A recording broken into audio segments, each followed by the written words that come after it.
there are these other websites. I mean, the most famous one is thispersondoesnotexist.com. And we basically reused their method, the style GANs, to create Earth observation data. And in fact, what I found out later, there's even an entire list. It's called thisx.doesnotexist.com with all imaginable artificially generated images. And yeah, so we basically made it in the same style as these sites and created artificial remote sensing images. Welcome to another episode of the Mapscaping podcast. My name is Daniel, and this is a podcast for the geospatial community. My guest on the show today is Ron Hagensieker. Ron is the CEO and founder of a company called Adversarial, and on the off chance that I have mispronounced either Ron's name or the name of his company, you'll be able to find it in the show notes of this episode. And today on the podcast, we're talking about artificially generated satellite imagery. So what you're about to listen to is the result of roughly 20 hours of work, none of which would have been possible without the people that support this podcast on Patreon, or the companies which have chosen to sponsor the Mapscaping website. Because at the end of the day, no matter how much I enjoy doing this, if I can't find a way of making this podcast sustainable, then I simply can't keep doing this podcast. So I've given myself a deadline. So by the end of the year, I need to have some sort of sustainable business model around this podcast. I need to be able to cover my costs. I need the cost of my time as well. And if I can't do that, well, maybe I have to do something else. So this is not in any way a threat. And this is not a complaint either. This is, and I'm not even sure if this is a problem or a reality. So when you think about problems and realities, gravity is not a problem. It's a reality. I can't change it. It's not a problem to be solved. It's the way things are. So I'll be working really hard to make this podcast sustainable over the course of the rest of this year. I guess it'll be interesting to see what the answer to that is. Is this a problem that I can solve? Or is it just the reality? I'll keep you up to date on that and let you know how I'm doing with that from time to time. Okay, let's get into the episode. Hi Ron, welcome to the podcast. This episode is going to be a little bit different today. Today we're going to talk about artificial image generation. So we're not talking about capturing images, we're talking about generating them today. And yeah, I'm super excited because this idea of fake satellite imagery, I find it absolutely fascinating. Before we get into the topic, can you just introduce yourself to the audience, please? Perhaps let us know who you are, where you're working at the moment, and how you got involved in geospatial. Yeah, sure. Hi, Daniel. My name is Ron, as you mentioned. I'm the founder and CEO of Supre, a small company specialized in AI and Earth observation. My background is that of a geographer. I found an indirect way into remote sensing while in my studies for my bachelor's for geography, where I got more and more interested in, data-heavy topics. Originally, it was like geomarketing and data mining. And then the way in Germany, basically, because it's so split, the social sciences and the more physical sciences, I just naturally via the methods found the way into remote sensing, which I followed. In the end, I did my PhD on deforestation in the Amazon, did a lot of land cover mapping and all these conventional topics, but got also more and more interested over the years into, as we will talk later, experimental applications. So you mentioned geomarketing there. Could you just explain to me what that is? What is geomarketing for you? Geomarketing, okay. Now, this was more than 10 years back, a small seminar study, right? It was just about, segmenting customers, clients, etc. Has nothing to do with remote sensing at all. But there were these methods like clustering, k-means, and all these, old school data mining methods. And this was interesting to me. And following with remote sensing, it's like a straight line of classifiers, etc., going towards neural networks and generative methods in the end. Wow, so that's an interesting way of describing it, like a straight line from these classical methods moving towards artificial intelligence and something called generative adversarial networks, which is what we're going to be talking about in just a second. The way I found you, or the way we connected, was I came across a website, and this website is called thiscitydoesnotexist.com. And not very much information there if the listeners go to this link. But what you see is every time you refresh the page, you get a new fake satellite image. Would you mind telling me all about this particular project, and then perhaps we can move on and talk about how you created it? So first of all, I was surprised to see people still referencing this website. It's something my friend Thomas Langer and I did like nearly 2 years ago, I think. there are these other websites. I mean, the most famous one is thispersondoesnotexist.com. And we basically reused their method, the style GANs, to create Earth observation data. And in fact, what I found out later, there's even an entire list. It's called thisxdoesnotexist.com with all imaginable artificially generated images. And yeah, so we basically made it in the same style as these sites and created artificial remote sensing images. So a couple of weeks ago, you found the website. And now, even though it has been like a more or less dead project for a while, I'm happy to talk about it again. Okay, so you used some sort of artificial intelligence method to generate satellite imagery. What is this method? I know from a previous conversation you've mentioned something called this generative adversarial network. Is that what you're using to create these images that I'm seeing at this website? To make it a bit more detailed, on the website, you can find on the very bottom, there's a poster linked. And this poster goes into, at least on a high level, a bit more detail into what we are doing on the website, but also at this point, what else we have done. So we use, for example, the style GAN, but as well the predecessor, the progressive GAN. And we use these methods to create these images. We didn't only create city images, but as you can see in the poster, there are also like DEMs that we can create. It's a lot of highly specified, highly specialized generators, which serve to create different types of imagery data. The data we create is Sentinel-2 in the case of the city-does-not-exist.com website, but we also used other data sources. So I think you used the acronym GANT a few times there. What is GANT? No, GAN. Basically, it's these generative methods. They consist of two neural networks, right? There's a concept called adversarial, and basically there's one generator and one discriminator network. The discriminator serves the simple purpose of determining what is a fake image and what is a real image. And this is trained. And on the other hand, you have like this generative network, which just receives some, let's for the sake of simplicity, it just receives some random noise as input, sampled from some Gaussian distribution. It just creates in the beginning some gibberish image. But this is trained, in fact, as well, in order to reduce the accuracy of this other one, the discriminator. And in their interaction, you basically have the generator, which gets better and better in generating images to fool the discriminator. And yeah, the discriminator as well becomes better in discriminating between real and fake. And ideally, if this is all well balanced, the training is a bit tricky. And the methods, like I said, it's just a high level explanation. The methods have a lot of, additional components. But then if you achieve a robust training, you can create images which look fairly okay. I mean, as a human, you can still make out the difference, but it's at least, aesthetically a bit like a real image. Just so I understand this, it sounds like we have these two neural networks and they're almost in competition with each other. One's generating and the other one's testing to see if it can identify the fake images. Does this mean that you have effectively built in a positive feedback loop? So as the generator gets better, the other piece of the network also has to get better at discovering or identifying the fake images. And can this just sort of go on and on into infinity? It can. At one point, it converges depending on, complexity of the network, and especially also it's limited by the amount of input data. But in the end, if you organize your training right, these things become, let's say, better and better. Also, I have to say it is pretty computationally heavy. Like I said, we used thousands of remote sensing images. There are some limitations. Remote sensing has two components, basically, which make it on one hand interesting and on one hand challenging to do this. I mean, from a very naive standpoint. The one is, as I assume most of your audience is aware, these satellite images have a very big extent. They are oftentimes like 10,000 by 40,000 pixels or something. This would kill any memory. The images we produce, they are like small chunks. I think the maximum sizes we did was like 1024 by 1024.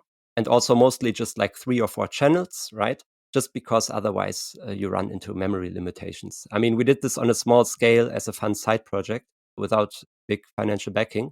So this is the one challenging part with regard to EO. The inviting part, and I, I guess this will be a question you also will want to ask. The inviting part is it's more or less unsupervised. We can also talk about supervising it, but it can be the way we did for this website. The only supervision is basically choosing the locations of cities, right? And then you just extracted via OpenStreetMap data all the cities, all the city centers, and made a small frame around it and extracted all the data. And then we naively just threw it in to train. And we didn't need any annotated data, any expert knowledge. It's just a very data driven, let's say, simple approach. There's no big interaction or manual labor needed. Well, that's a really interesting approach. Like, that's a great idea using OpenStreetMap in that way, finding the city centers, creating a bounding box, and using that as a cookie cutter, I guess, in this case, against a database of Sentinel-2 imagery.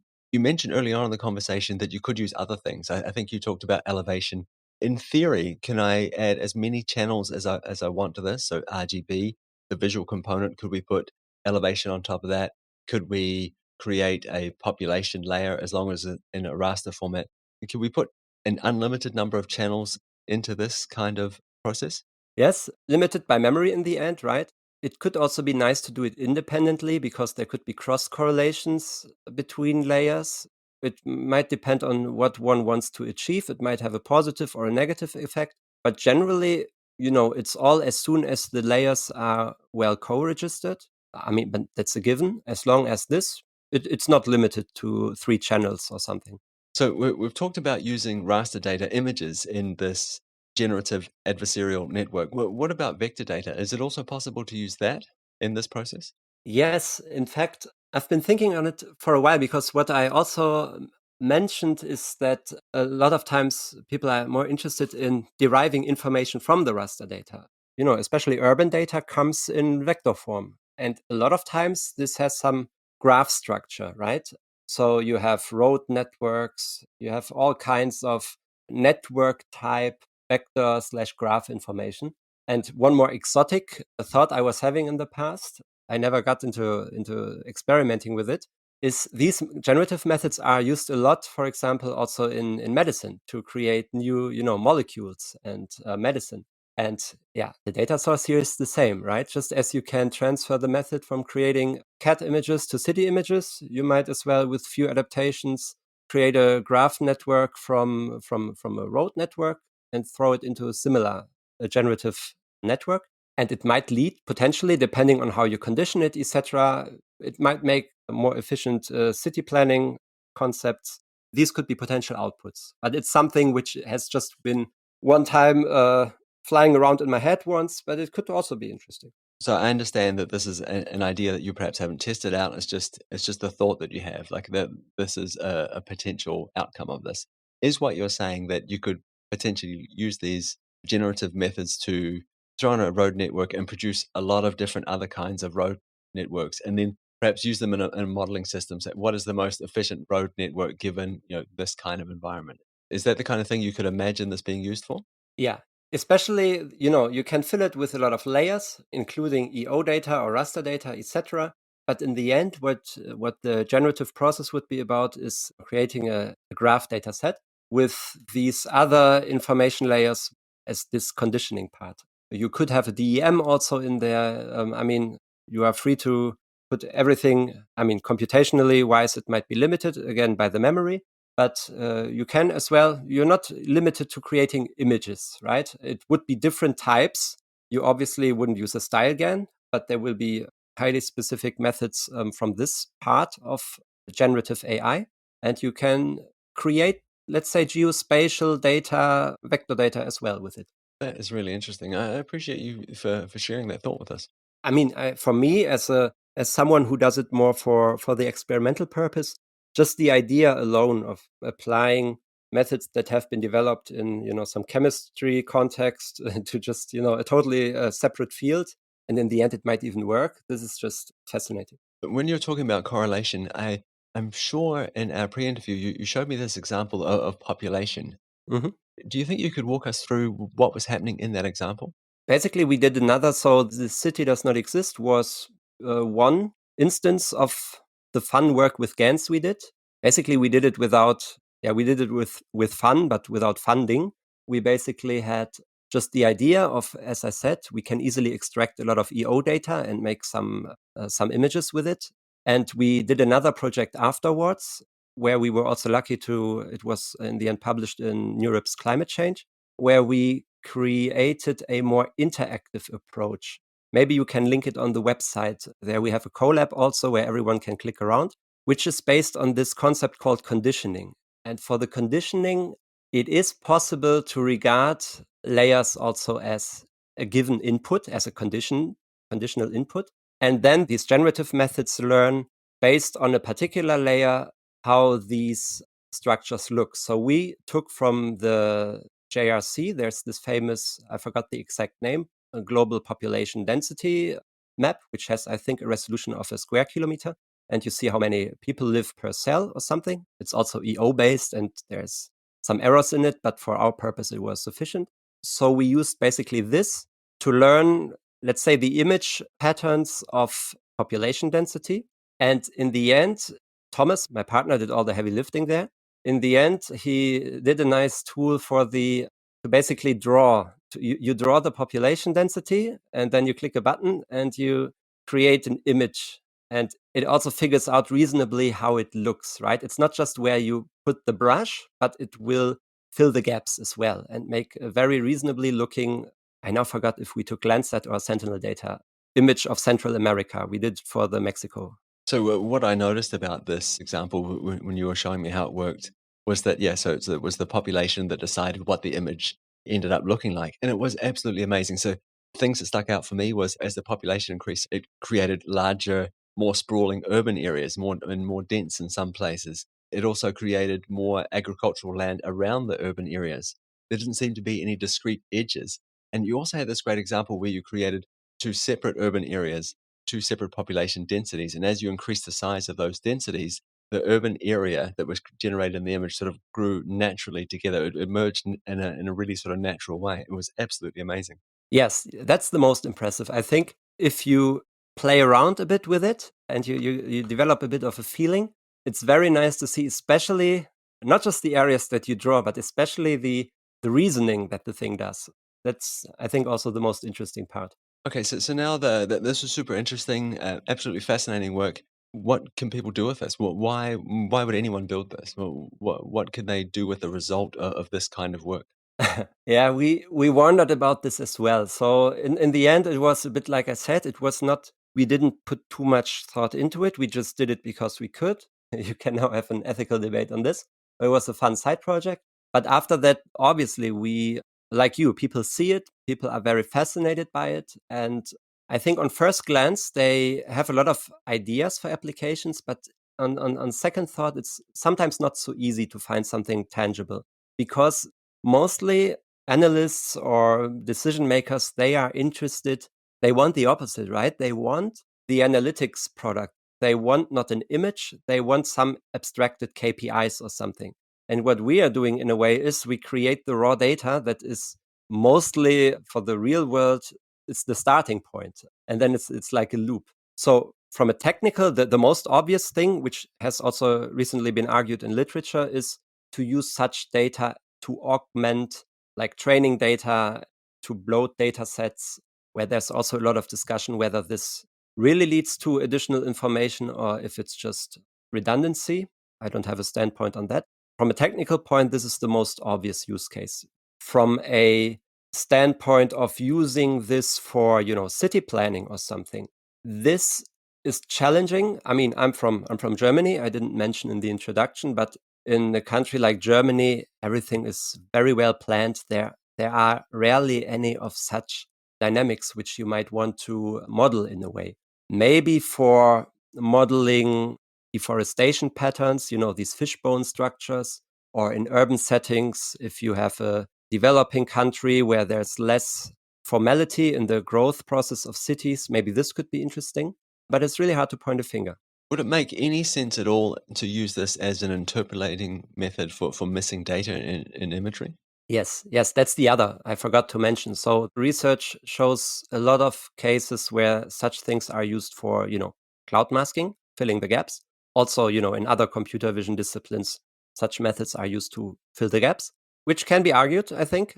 such things also need, in fact, a lot of validation to make it really cleanly, because when you just, it's a bit like I said before, if people are interested in the analytics, let's say you do a crop classification and then you just fill in the cloud, it will often, it might be easier to just do it with the analytics product, right? To fill in reasonable image data is, I think, oftentimes a bit overkill. It might lead to harmonious data, which is nice, but the real additional meaning and also its validation, also considering that there are time series. So we only always work on single imagery, right? But if you would extend the methods to include time series information, etc., I think there is where the, let's say, the real application value would come. But this does not exist out of the box. Okay, so we've talked about a few potential sort of real world examples, how this might be useful in the real world, solving problems in a positive way. I have to admit, when I first saw this, I was like, wow, this is another example of fake news, of deep fakes. I can't believe people were doing this. I was kind of shocked. And part of me was shocked because at first glance, it wasn't immediately obvious to me that this was a generated image, that it wasn't a real satellite image. I wonder if you could take the time to help us understand what we should be looking for. Are there any sort of artifacts in these images that we could use to identify them as being generated images? I mostly speak for myself and for the things we did. So, I mean, the very most obvious observation is that, and it dominates every. So, I think where you can directly see that it's fake, at least for what we produced, is that the roads are generally not very straight. My partner Thomas has much more qualified opinions on why this happens. For example, such methods are oftentimes, I mean, the original ProGAN and StyleGAN have been developed to create faces, which also lack straight structures. So this is the most obvious one. You will see that no matter how good the training, generally there are these a bit blurry looking structures, while what humans do is oftentimes very, very cornered. Yeah, this is the obvious one. There are these false friends. This city does not exist has been reposted in some areas, and then people discuss in message boards how bad it works and stuff. And one false friend is obviously we didn't do any big processing on the EO data, right? Everyone who works with EO knows that there's the blue haze, the atmospheric effects, etc. They are all present in the data. So people might argue something like, "Oh, look, it has a strange shade or something." No, these things are real artifacts, which exists in such type of data. The real pointer is, like I just said, something like curvy roads. It's interesting. So I'm looking at an image right now, and I thought a lot of what you were talking about was just a result of the resolution of the image. I thought, okay, the pixels are so big that things are blurring together, and some of these lines are being a little bit distorted, and some of the urban areas just look a little bit faded. Hmm. Yeah. Also, the resolution seems a bit lower, I find. I didn't mention earlier, sorry to make a jump, another application area. So there's a big topic, I guess also everyone is aware of, is the Supre Resolution. This similar methods are used excessively to achieve this. I just want to mention it. Pixels appear blurry and downscaled, which might be based on this property that these progressive GAN-based methods have. You're totally right, yeah. Could you just go back to that example you were talking about with super resolution? I'm not quite sure I understood how super resolution would fit into this concept, or how image generation would be useful in the super resolution process. Yeah, the methods are a bit similar. I mean, you can just understand it as what you generate here is the information on a sub-pixel level, right? You feed into the network an existing lower resolution image, and you have obviously trained via higher resolution reference data something with a higher resolution. And then what these generative methods create is like higher resolution pixels based on the correlations of the existing data sets of varying resolution. Was this clear enough? Yeah, I think so. So it sounded like you said on one side of the algorithm, again, if we divide it up in two, we have lower resolution pixels, and we say, please, this is what we have, but it needs to look like that. So maybe you'll take a high resolution image and downgrade it and say, okay, this downgraded image, make it look like that high resolution image. And if it gets it right, then it's acceptable. Then the algorithm has succeeded. Am I on the right path? Yes. Ideally, you have like two different sensors or something, one with a high resolution and one with a lower resolution. Then you train the lower resolution generative process to achieve images which resemble the higher resolution one. And in the end, if you have this model, ideally you can ignore all the high resolution data and you directly upgrade your lower resolution data. I mean, there are a lot of discussions about accuracy and false correlations there and whatever might go wrong, but this is technically how the approach would look like. That is really interesting, and that is a great example. Thanks very much for that. I appreciate that. So I want to stick with this idea of deepfakes and fake news. I think over the last few weeks, with the recent outbreak of war in Ukraine, we've realized how quickly media spreads. It spreads really fast, and we can't put the genie back in the bottle. We've seen some pretty horrific scenes in terms of wildfires, and I want to use wildfires as a bit of an example to help sort of people understand how perhaps we could connect this idea of media, deepfakes, and a natural disaster. So I'm wondering if I had lots of scenes of wildfires, so with a very obvious particular feature in them, like a wildfire, could I create a bunch of fake imagery that also had wildfires in it? Would that be the result?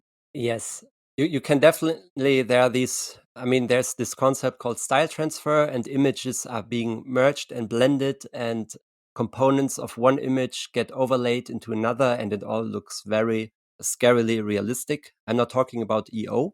There might be papers on that, could be, but in just changing the color of a car or doing this thing.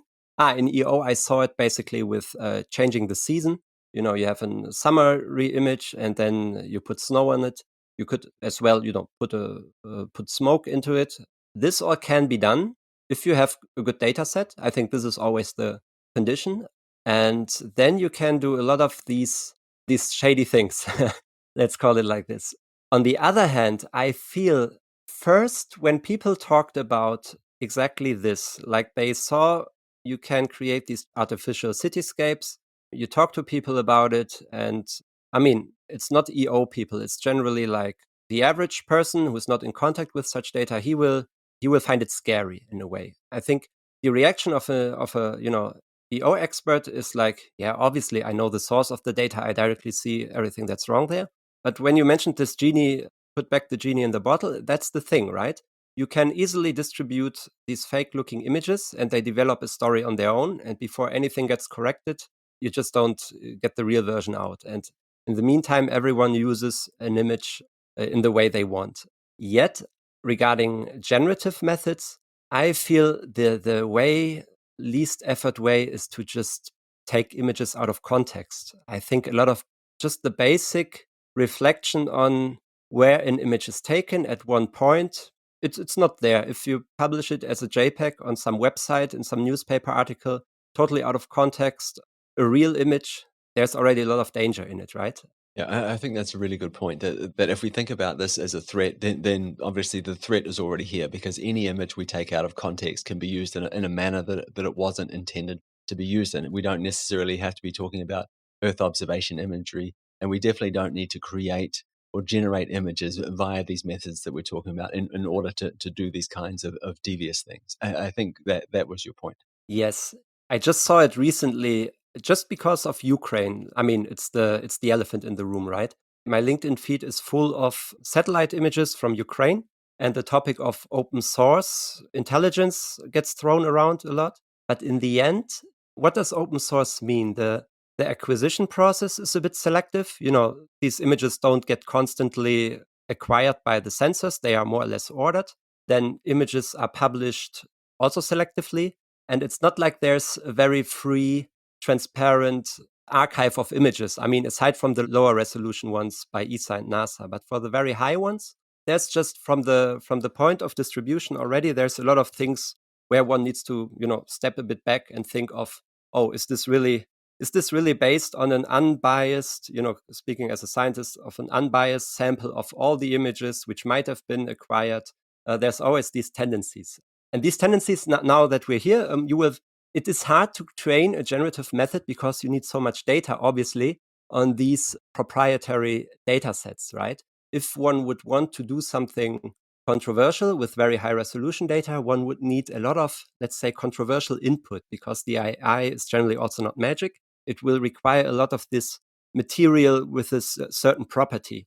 And I think at this point already would be a blocker for, let's say the average bored EO scientist to make a fun story. Because there you need real intention, potentially real money to achieve something, I think. Right at the start of the conversation, you talked about this algorithm, this method consisting of two separate neural networks in competition with each other. The side of the algorithm, that neural network that is trying to decide whether an image is fake or not, could we take something like that and use it to detect fake imagery elsewhere? Would it work in combination with any sort of image source, or does it have to be from the image source coming from the generative side of the algorithm? Does that make sense? Yeah, there's a lot of discussion in AI overall about this concept of transferability. And it shows that, in fact, a lot of things are easily transferable in a way, but they still always will need some form of adaptation. I mean, it's just something where you could also have multiple detectors, based on the different sensors which exist, which have all been trained on a variety of potential fakes.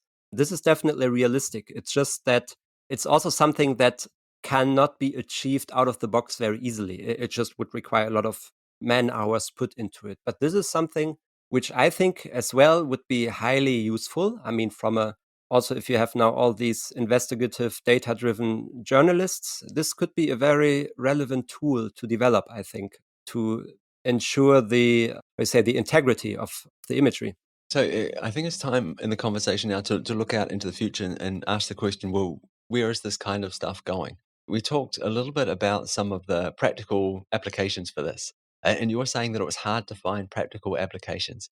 And I guess when we look out into the future, will those constraints go away in terms of finding practical applications for this based on increased availability of data, increased processing power, all those kinds of things that we've come to expect with technology?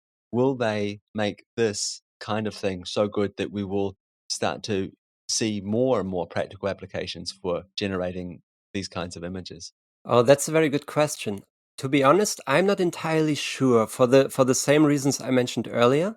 I can easily think of, and maybe it's already in place and I'm just not aware of, that these, what you call practical applicability, that this is something which is technically already been done, to enhance data sets, etc. This one practical use case I mentioned.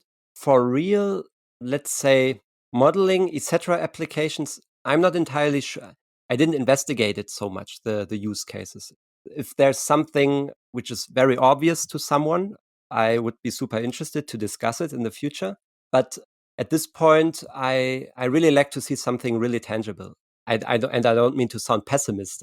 It's just that there's really this big effort attached to training these methods. And I mean, what we did also was this very undirected generation of images, right?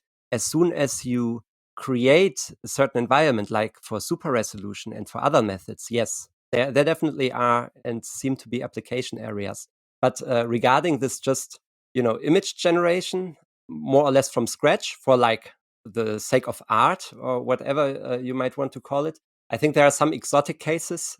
I think Benjo was it, one of the I think it was him, fathers, he talked about using this for communication, basically for making people more sensitive, not with regard to EO, but if you see how your house is flooded in a photo, you might become more aware of not building next to a river, something like this.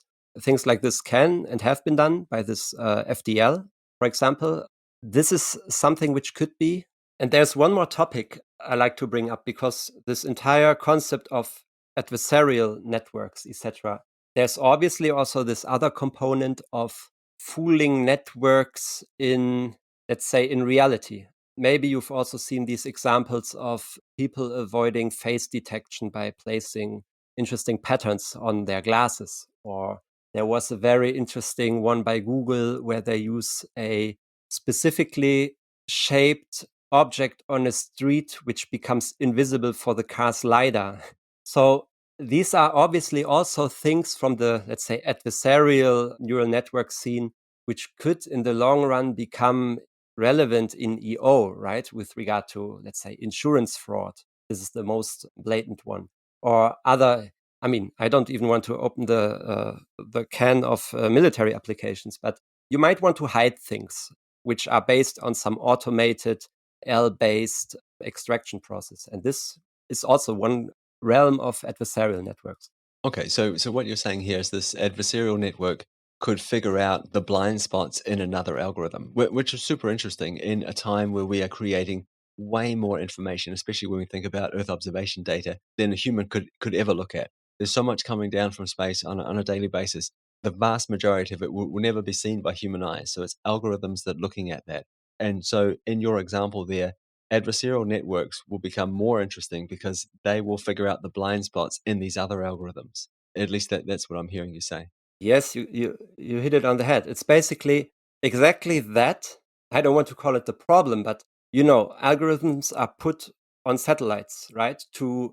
I mean, in the ideal case, you get rid of the data before any human sees it. For latency reasons, you do the on-edge land cover mapping in space. You only send down the analytics product, and you totally rely on the ML algorithm. And there already the problem starts. It will be very hard in the future. I'm now talking some sci-fi scenario here, but it will be very hard to point a finger at where did something go wrong if basically the data amounts that are gathered on edge are so big that they are not communicated anymore. And you totally rely on the ML. And if this ML can be fooled, then the fun starts. So objects, features in the landscape would essentially be invisible. Something like this.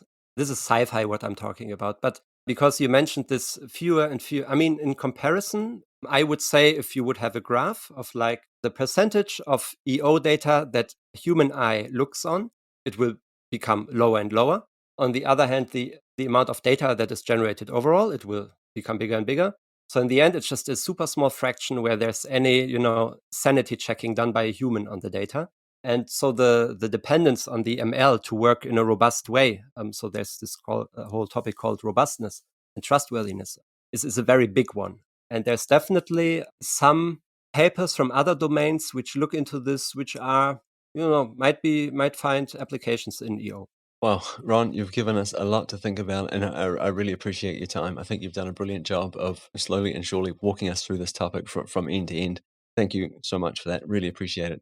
I'm sure there's a bunch of people out there that are listening to this and thinking, wow, how can I carry on this conversation? How can I reach out to Ron? I know that's the case. How can these people do that? Where can they go to connect with you? Yes, sure. First, let me again thank Thomas Lange, my colleague with whom I've been doing most of this. I'm not so present at social media overall. You can find via my name me on LinkedIn. You can also, I would be super happy if you drop a mail, ron@osir.io. On the other hand, yeah, the easiest would be just go on this citydoesnotexist.com website. On the bottom, you will find this poster. You will find contact info there. And also, Daniel, it would be nice if you can link this Colab notebook because I think this is the most fun thing to play with overall. Yeah, I definitely will. I'll gather those links off you, and they'll be available to the listeners in the show notes of this podcast episode. Great. Thanks again for your time, Ron. It was great talking with you. Thank you too. Thanks a lot. So I really hope you enjoyed that episode with Ron. As always, there will be a bunch of links in the show notes of this episode to help you catch up with Ron, to connect with him. I'll be linking out to This City Does Not Exist, and also the other website that Ron mentioned, This X Does Not Exist. So this is a collection of some really interesting examples of fake imagery. As Ron mentioned during the episode, the most famous of this is probably This Person Does Not Exist. It's well worth going along to this website and checking it out and just seeing what is possible and how far these algorithms have come. So during the conversation, Ron mentioned a few topics that we've covered before in the podcast. One of them was Supre Resolution. If that's something you're interested in and haven't yet heard that episode, go scroll back through your podcast player and look for an episode called Supre Resolution Smarter Upsampling. Ron also talked about open source intelligence. So this is, of course, particularly interesting given the war in Ukraine at the moment and some of the information we're seeing coming out of that. And if that's something you would like to know more about, there's an episode called The Role of Geospatial in Open Source Intelligence. And I think that's well worth checking out. So right at the start of this episode, I mentioned that I've given myself a year now, or to the end of this year, to try and make this podcast sustainable. If you want to help with that, if you want to be part of that, firstly, I'd really appreciate it. And secondly, the place to go is mapscaping.com. There'll be a link to where you can support this podcast on Patreon. And if you're a business or organization, there'll be a little bit more information about how you can support the Mapscaping website. And if you're sitting out there with a great idea about how I can make this podcast sustainable, I would love to hear from you. just reach out to me on Twitter. You can find me at Mapscaping, and there'll also be links to my LinkedIn profile in the show notes of this episode, or just go to mapscaping.com. There's email addresses there, there's contact forms. You can get a hold of me there. I'd really appreciate some help with this. Okay, thanks very much for listening all the way to the end. I really appreciate it. I'll see you again next week. Bye.